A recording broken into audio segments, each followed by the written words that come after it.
Good morning guys. Welcome to YouTube channel GS and Math Classes by Sandeep. GS and Math Classes by Sandeep YouTube channel पे आपका हार्दिक स्वागत है। जैसा कि यहाँ पे लिखा हुआ है मूल अधिकार फंडामेंटल राइट्स, तो पॉलिटी का एक टॉपिक है मूल अधिकार फंडामेंटल राइट्स। अब फंडामेंटल राइट्स जो है वो हमारे पूछता है किस पार्ट में है संविधान के, यानी किस भाग में है, और पूछता है किस अनुच्छेद में है, ठीक है ना, कहाँ से लिया गया है, ये सब पूछता है। ठीक है, कौन कौन से मूल अधिकार हमको दिए गए हैं, पहले कितने मूल अधिकार थे, किस समिति के सिफारिश पे आया था, ये सब चीजें इसमें पूछा जाता है। मूल अधिकार सभी को दिया गया है, सबके लिए समान है और ये आवश्यक है अपने मूल अधिकार को जानना। अगर कोई व्यक्ति समझे कि अब मूल अधिकार मिला है तो कुछ भी समाज में करता है, तो ऐसा नहीं है, क्योंकि हर व्यक्ति को मूल अधिकार मिला है। अगर कोई किसी का मूल अधिकार का हनन करना चाहेगा तो कानूनी प्रक्रिया अपनाएगा, क्योंकि आगे मैं आपको बताऊंगा कि एक मूल अधिकार है लास्ट में सबसे, संवैधानिक उपचारों का अधिकार, जो आर्टिकल 32 में दिया गया है। वैसे आर्टिकल 32 को भीमराव अम्बेडकर ने संविधान का आत्मा कहा है। ठीक है, सोल ऑफ कॉन्स्टिट्यूशन।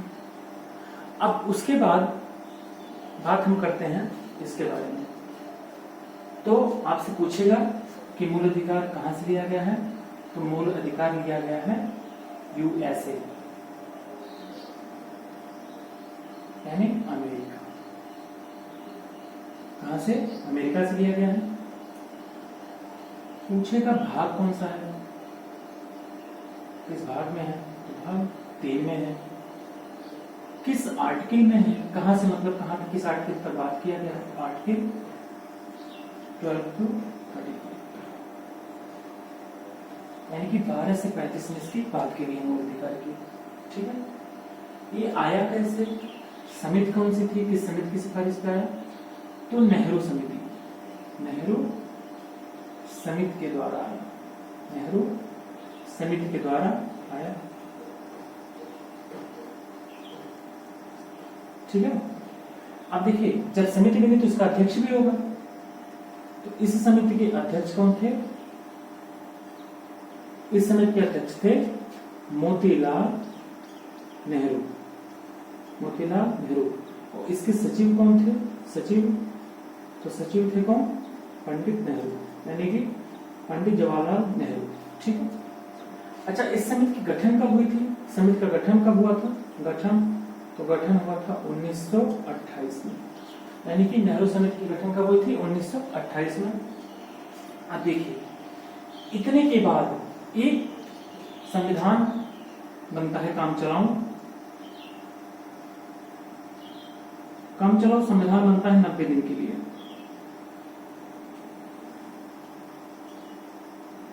और इसमें कितने मूल अधिकार की मांग की जाती है, 19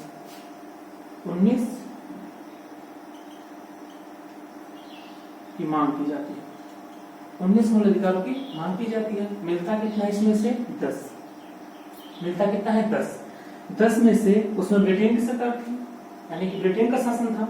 अब देखो 10 में से मिलता कितना है, 10 में से मिलता है 19 में से मिलता है 10, और 10 में से क्या जाता है 7, जो है 7 मूल अधिकार को भारतीय संविधान में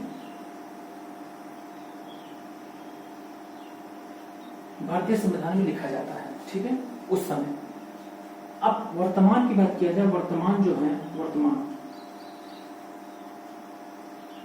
वर्तमान मूल अधिकार कितने हैं, 6। अब देखिए 6 कैसे हुआ, क्योंकि उस समय जब 7 मूल अधिकार लिखा गया था भारतीय संविधान में, तो उसमें एक अधिकार था संपत्ति का अधिकार, तो संपत्ति के अधिकार को हटा दिया गया था वर्तमान में। तो संपत्ति का अधिकार किसमें था, तो संपत्ति का अधिकार किसमें था, संपत्ति का अधिकार किसमें था, तो संपत्ति का अधिकार था आर्टिकल 31 में, आर्टिकल 31 में किया गया था। वर्तमान में इसको हटा दिया गया है, वर्तमान में इसको किसमें किया गया है, वर्तमान में इसको किया गया है कानूनी अधिकार, किसमें किया गया है, कानूनी अधिकार।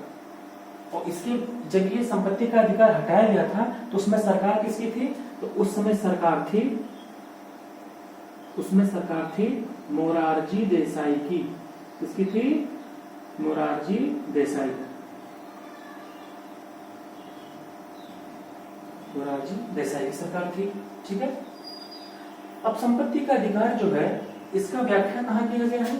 तो इसका व्याख्या किया गया है, इसका व्याख्या किया गया है 300 काम, आर्टिकल 300 काम। ठीक है। अब देखिए मैंने क्या बताया, मूल अधिकार अमेरिका से लिया गया है, भाग किसमें? 3 में है। आर्टिकल 12 से 35 में बात किया गया है। नेहरू समिति के द्वारा यह आयोग का गठन कब हुआ था? 1928 में। अध्यक्ष कौन थी समिति के? मोतीलाल नेहरू। उसके बाद सचिव कौन थे? पंडित जवाहरलाल नेहरू। उसके बाद काम चलाओ संविधान बना था 90 दिन के लिए। इसमें 19 मूल अधिकारों की मांग की जाती है, इसमें से 10 मिलता है, 10 से 7 भारतीय संविधान में लिखा जाता है। वर्तमान में मूल अधिकार 6 है। कौन सा मूल अधिकार है? संपत्ति का अधिकार। किसमें था? आर्टिकल 31 में। संपत्ति का अधिकार कानूनी अधिकार बना दिया गया। कानूनी अधिकार बनाने के बाद इसका व्याख्या कहाँ किया गया? 300 का। जब संपत्ति के अधिकार को हटाया गया था तो उसमें सरकार किसकी थी? मोरारजी देसाई की। इतना बात। इसके बाद बात करें, इसके बाद अगर हम बात करें हमारे पास कितने मूल अधिकार है? 6 मूल अधिकार। 6 मूल अधिकार कौन कौन से हैं ऐसे जान लीजिए। पहला है समानता का अधिकार। समानता का अधिकार यानी कि हर व्यक्ति को समान अधिकार दिया गया है। किस आर्टिकल में है? 14 से 18 में।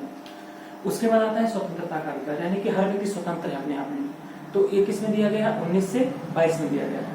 अगला है शोषण के विरुद्ध अधिकार यानी कि जैसे कोई व्यक्ति है और उसका मतलब जैसे मान लीजिए कोई बालक है और उसको क्या नाम है कहीं खतरनाक काम में लगाया जाए, ऐसा क्या नाम उसका शोषण किया जाए, ऐसा नहीं, तो इसको किसमें दिया गया है? इसको दिया गया है 23 और 24 में। ठीक है ना। उसके बाद क्या नाम है? अगला क्या है? अगला है धार्मिक स्वतंत्रता का अधिकार। यह किसमें दिया गया है? 25 से 28 में दिया गया है। हर व्यक्ति का धर्म स्वतंत्र है। उसके बाद फिर क्या नाम है? उसके बाद है शिक्षा एवं संस्कृति का अधिकार यानी कि शिक्षा संबंधी अधिकार इसमें है। ये किसमें है? 29 और 30 में। ठीक है। उसके बाद अगला क्या आता है? संवैधानिक उपचारों का अधिकार। संवैधानिक उपचारों का अधिकार किसमें है? आर्टिकल 32 में है। ठीक है। क्योंकि संपत्ति का अधिकार इसके पहले आएगा लेकिन वो है नहीं, तो इसलिए लास्ट में संवैधानिक उपचारों का अधिकार। ठीक है। ये 6 हैं। फिर से मैं आपको बता देता हूं। पहला है संपत्ति का अधिकार, दूसरा है स्वतंत्रता का अधिकार, तीसरा है शोषण के विरुद्ध अधिकार, चौथा है धार्मिक स्वतंत्रता का अधिकार, पांचवा है शिक्षा एवं संस्कृति का अधिकार और छठवां है संवैधानिक उपचारों का अधिकार। अगर आपका मूल अधिकारों का हनन होता है, अगर आपके मूल अधिकारों का हनन होता है तो आप आर्टिकल 226 के तहत हाई कोर्ट जा सकते हैं और आर्टिकल 32 के तहत आप कहां जा सकते हैं? सुप्रीम कोर्ट जा सकते हैं। ठीक है। आज के लिए इतना ही। मूल अधिकार में कोई क्वेरी हो तो कमेंट में लिख दीजिएगा, उसका आंसर हम नेक्स्ट वीडियो में दे देंगे आपको। Thank you.